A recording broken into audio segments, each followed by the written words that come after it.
Les centres d'appel sont devenus de véritables gisements d'emploi pour les jeunes Marocains.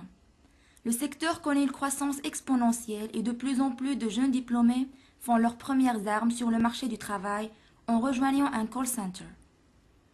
Les métiers proposés sont multiples, les compétences à acquérir sont bien réelles, et ce sont parfois de véritables carrières qui s'offrent aux jeunes professionnels. Visite guidée chez CRM Value, l'un des 20 centres d'appel implantés à Rabat. Les centres d'appel, c'est en fait un gisement de carrière, parce que quand vous commencez dans un centre d'appel, vous savez pertinemment que vous pouvez évoluer. Vous commencez comme étant une téléopératrice ou un téléopérateur. C'est ce que j'ai commencé par faire moi-même. Donc j'ai été affectée sur une opération de presse. C'était un poste au téléphone. Après 3 mois exactement sur cette activité, j'ai pu évoluer et devenir chargée de recrutement. Je me suis identifiée à l'image que véhicule CRM Value. C'est une entreprise qui est connue ici au Maroc comme étant un centre très sérieux. C'est un centre qui est ouvert à tous les bacheliers et même aux personnes qui sont diplômées qui ont un niveau bac plus 2, donc des personnes qui souhaitent dans un premier temps avoir une expérience, et c'est le cas. Aujourd'hui, le métier de téléopérateur est ouvert à tous ces jeunes pour qu'ils aient une première expérience.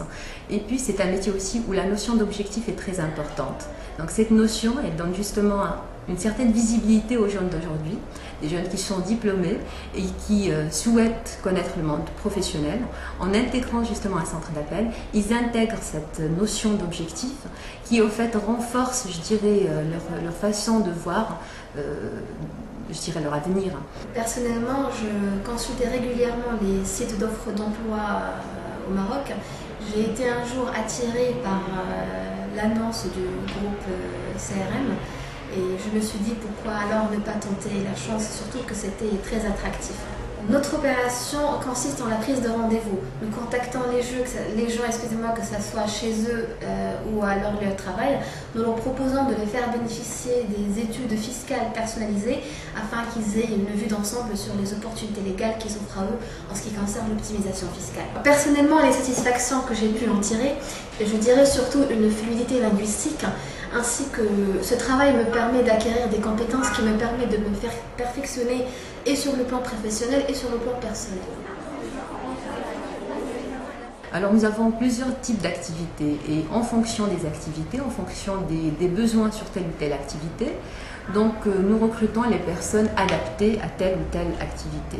Donc aujourd'hui, je dirais que par rapport à des activités où le profil recherché est un profil assez pointu, c'est-à-dire des personnes qui maîtrisent parfaitement la langue française, je dis aux jeunes d'aujourd'hui, c'est-à-dire ne vous focalisez pas sur le fait d'avoir seulement un diplôme, mais il faudrait vraiment avoir une formation très importante.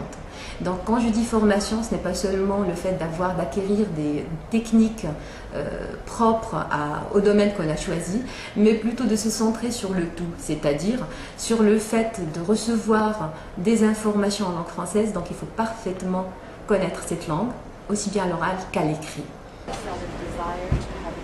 Mes tâches ont changé en fonction de l'évolution que j'ai eue au sein de cette structure.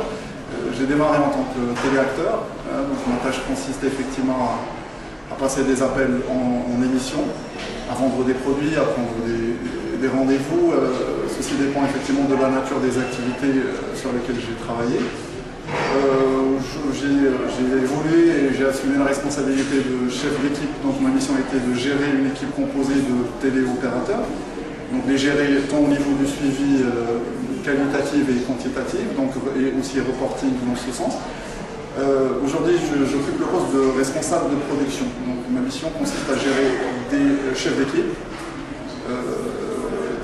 qui gèrent donc évidemment des téléopérateurs, et donc d'assurer le volet reporting, suivi, qualitatif aussi, et quantitatif des activités qui m'incombent effectivement aujourd'hui de superviser. niveau communication, au niveau communication, je pense qu'on apprend effectivement déjà à peaufiner son discours, sa manière d'être, de se présenter. Je pense que c'est une qualité fondamentale qui permet effectivement d'ouvrir d'énormes perspectives pour toute personne qui rejoint ce type de structure. Et plus qu'une chargée de communication interne, je reprends un mot que j'ai vu et qui est agent de bien-être. Mon but étant de faire tout ce qui est dans mon possible pour que les salariés soient bien dans leur emploi. Les salariés, au bout de 9 mois, où je suis là maintenant, viennent de plus en plus vers moi. Les questions et les demandes sont diverses. Ça peut être la création d'une équipe de foot que nous avons mis en place. Ça peut être l'organisation d'un voyage pour une vingtaine de salariés qui travaillent sur une même équipe. On a rendu l'entreprise plus agréable qu'elle ne l'est déjà, puisque vous avez vu les espaces qui sont grands et très éclairés, par la mise en place de plantes, de télévision dans les salles de pause, de journaux mis à disposition. Il y a l'étude d'une bibliothèque aussi, il y a une cafétéria au centre-ville qui est gratuite et ouverte à tous les salariés, des distributeurs, des salons de pause, 2 salons marocains aussi en sous-sol. Tout pour que le salarié se sente bien et presque chez lui.